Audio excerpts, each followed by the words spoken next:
Wonderful. So this is Spotlight on COVID-19, curated by Miriam Campos. We have today the CEO of Buena Vida Media of South Florida. She is Janie Flores. Hi, Janie. Welcome. We like to think of you as the godmother, so welcome. Thank you. God, I love it. La madrina, the godmother. Sí, señor. Bueno, Janie, vamos a empezar.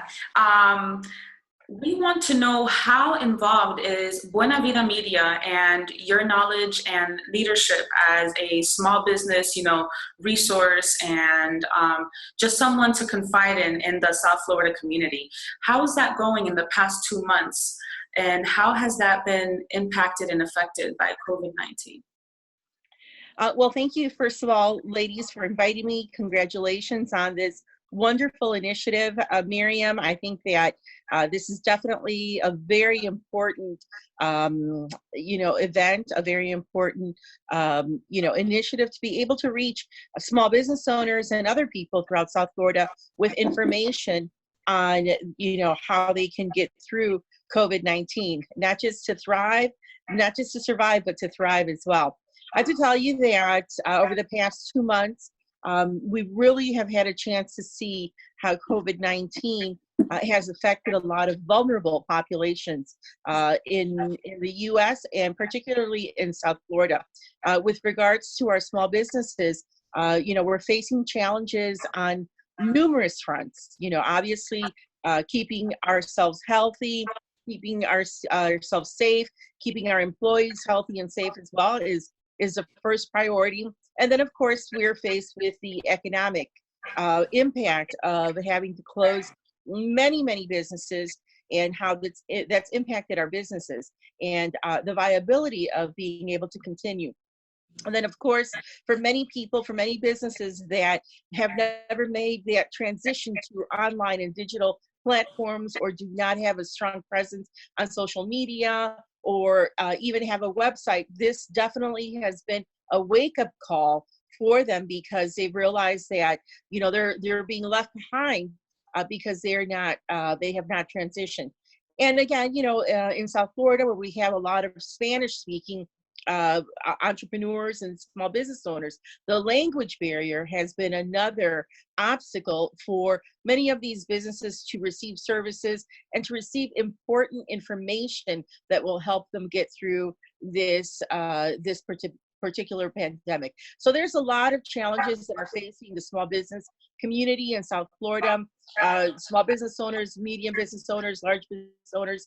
But I think that coming together and do things like this, having shows like this, having, giving information is going to really help our small business owners to be able to come out of this and be able to still be in business. I mean, really, it comes down to that. Am I still going to be in business after this pandemic is over and after, the recovery starts? What is going to happen? So that's where we're at right now. As far as businesses that are struggling a bit financially right now, some people have to dip into their cash savings reserves or anything like that. You know what I mean? They've had to stop paying certain employees if you're in the restaurant business. You've had to minimize and employees as well. What are those options out there for these small businesses and entrepreneurs to reach out and ask for financial help, whether it be large banks or maybe just lower scale tech companies? Well, right now, the stimulus package, we're onto the second stimulus package already released by the government. And, we're really hoping that unlike the first stimulus package where a lot of the money went to larger companies who had great relationships with the banks already, that this particular stimulus package will be more equitably distributed to the smaller business owners who absolutely need it.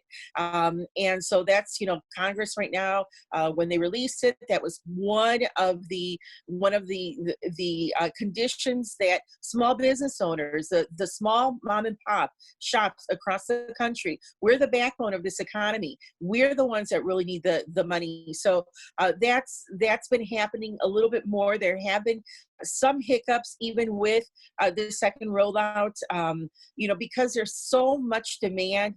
many times, especially like in the small business, the SBA has not been able to keep up with the requests. So that's been kind of slowing it down.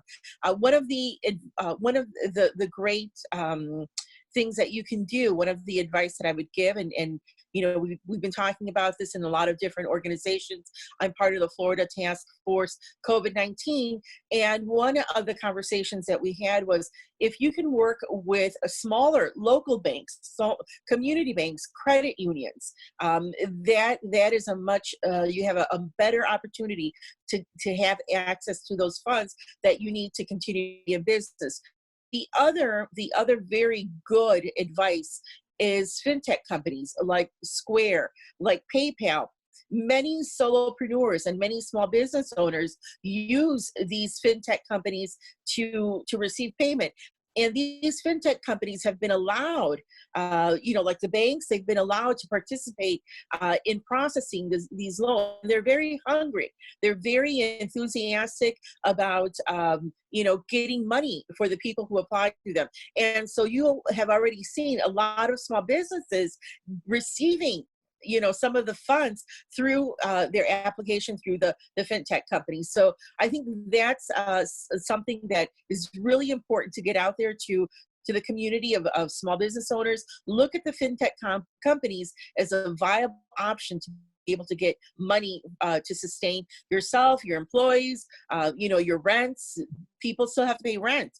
If you had a brick and mortar business, you still have to pay rent. Miriam, anything you'd like to add for Janie? There's some stimulus packages that may be available. What would you tell small businesses to keep applying, or what would be your advice on that? Right now, remember also that a lot of the small businesses in South Florida, particularly Miami-Dade County, over 80% of the small businesses in South Florida are businesses that have less than 5 employees. As a matter of fact, a lot of them are solopreneurs or gig employees. So those people can also apply for unemployment, all right? When you initially apply for employment, they're going to turn you down because, again, these type of employees or these type of workers or type of business owners were never eligible to receive unemployment before, but now they are. So the system has to catch up a little bit, but continue to apply. The same with the stimulus package. If you get turned down or if you get kicked off the system, continue to apply and apply to different ones. Don't just, if you have a great relationship with your bank, that's wonderful. But if you don't, apply to the different banks that are available, apply again to the fintech companies. Don't give up. And it's important to have all of your documentation in order. Okay. Remember that all of this is online. All of these applications are being done online. So you need to make sure that you have your documents in order, that you have them where you can access them from your computer, because you're going to have to upload them. Okay, as a document. So you're going to have to go into your computer and you're going to have to pull up that document. So it needs to be there. So if this is your tax papers, for example, you need to scan them and have them as a PDF already in your documents, okay, so that you can upload them to when you're filling out the application. So even things like that, they can slow you down. Or if you don't have the correct paperwork, that's going to be an obstacle to be able to receive this funding. Your application is going to go to the back of the line. And remember that this money will run out. Okay, that's the other thing to remember. This money will run out, and as far as I know right now, they have not been talking about a third stimulus package. So if you can get in, do it now. Now is the time to get in. And there are different stimulus packages available, different money that's being given to small businesses to be able to continue. There's the stimulus package, the PPP, what they call the Paycheck Protection Plan. There's the emergency fund, and then of course what I talked about locally, the unemployment, where gig workers were not eligible for, now you are. So take advantage of all of those different services that are available. You have all this knowledge about business, and I want to give a shout out to your podcast. Feel free to let our listeners know where they can follow your business advice and your guests in the community. Absolutely. Well, I have a radio show called Janie Flores Live, and it's on 880thebiz.com, which is the only business station and Bloomberg News affiliate in South Florida. And one of the things that I think is really important to note is that this is a time where we have to pivot as business owners, as entrepreneurs. We have to take a turn, okay, to be able to stay in business. So part of the conversations that I've been having a lot lately is, what do I do? If I'm a business owner and I'm not online, of course I'm going to have to get online. I'm going to have to take courses. I'm going to have to take classes. I'm going to have to start to learn how to use all these digital tools that are available for me to grow my business. The other thing that I definitely suggest is look at your business, examine your business, and see if there are other opportunities to generate cash flow. Other streams of income that you can start bringing in. In my case, you mentioned my program. That's one of the things that I do. I also do PR. I do digital marketing. I do business coaching. So there's a number of different streams of income that I have coming in, so that, hey, listen, I also do conferences. So the conference business is down for now, right? We're not doing any conferences right now. Everything has had to move on to online and digital. So this is a way for you to look at your business, evaluate it, and start to give it, a turn, so that you are ready no matter what. All right, no matter what. The other thing as well that is really important, and I congratulate both of you for doing this, is collaborating. Collaborate with other business owners. Listen, we're all in the same boat right now, right? We're all going through the same thing. So, let's collaborate. Let's work on how we can continue to stay alive, to stay relevant, to stay on social media, to give information to people. And that's the other thing right now. Right now, it's really important. This is a great opportunity to build your brand and build it in a way that shows that you care about people, okay? That you care about your clients. It's not the time to be trying to sell them. Yes, we all need money. We all need money, and right now we're all hurting. But right now is the time to be able to say, hey, you know what? Yes, I do charge for my, coaching, but you know what? I'm going to organize a webinar, and it's going to be free for everybody to, join in and hear all of the different advice that I have to give you. So things like that, where you can start to build that brand, with your audience, where they can see that you care about them. You just don't care about the dollar. You care about them. And so I think this is a great opportunity for so many good things to start to come out of this, and to be innovative, to be creative, to do different things, to venture out to different things, much like you're doing here. I know you're really connected with the community. Any suggestions on where people can go for the food, and how do people stay within the social distancing?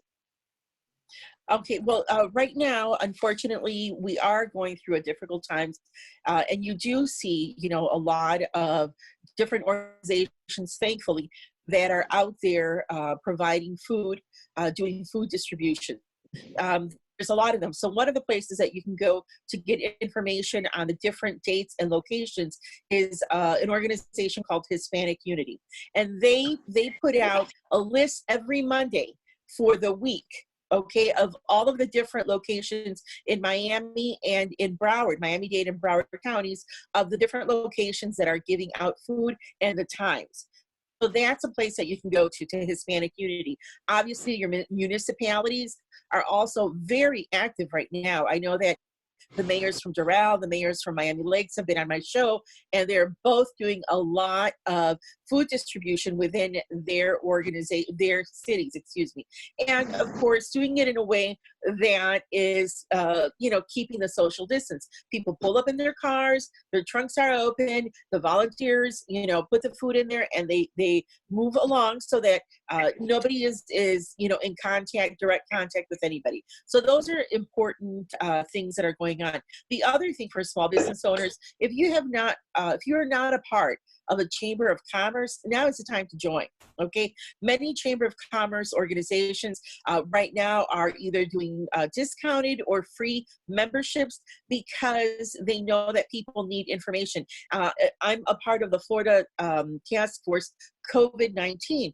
And most of the membership there are the presidents of Chamber of Commerce's and small business leaders. And let me just tell you how effective it is to be a part of this chamber. They were of this organization. All these chambers have gotten together and they're speaking with our elected officials, because really that's where it gets done. That's where you have to complain. That's where you have to file your grievance and say, hey, you know what? My members are not receiving the money. My members are not, able to get online and fill out the application.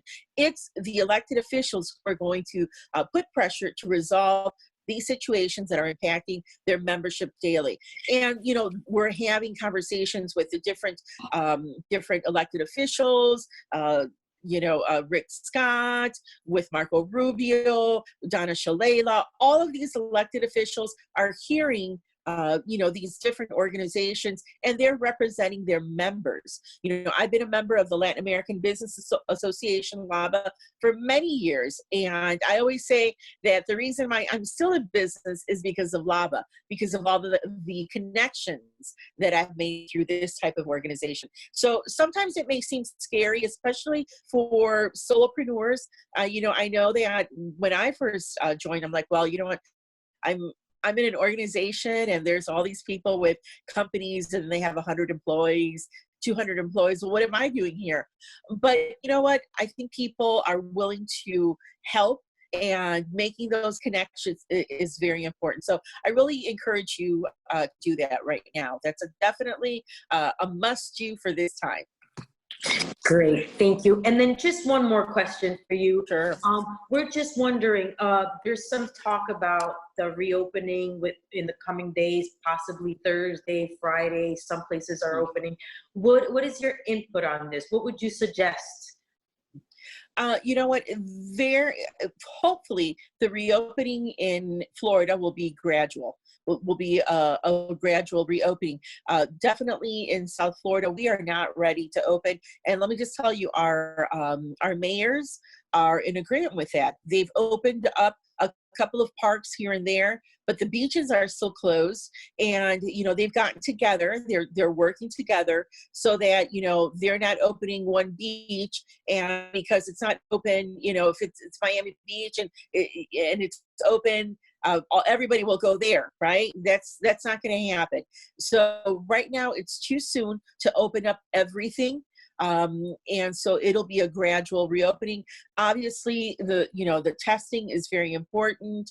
The social distancing, wearing the masks. Everybody has to have all of this. And I know that many times for businesses like mine, who part of my business was doing conferences, we're going to have to change. Business will not go back to business as usual. There is a new normal now. Okay, and it's going to have to include social distancing, wearing masks, having the hand sanitizer, especially for events and for conferences where maybe I was expecting 300 people live. I'm only going to be able to do 50 live, right? And distance them, and then everybody else will join through a webinar or join virtually. We have to start thinking of how we're going to operate in this new normal, and that's going to be for quite a while.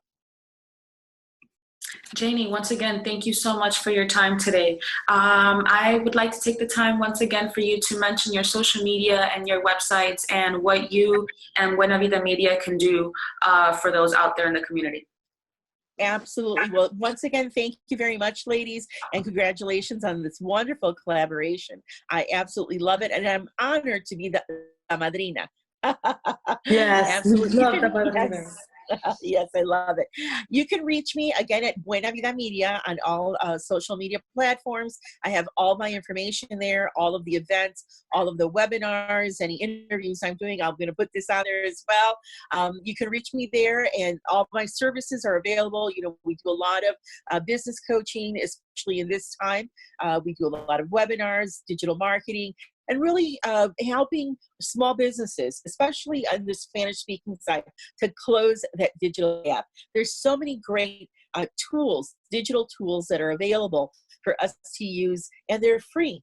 So that's the work that we do. We love to do it, and we thank you again for giving us the opportunity to share that.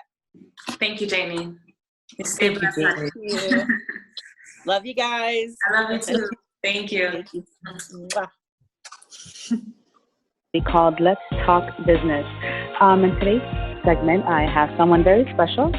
My motto is just, kind of shining the light on people's dreams and people's hard work, and at least get the word out there for you.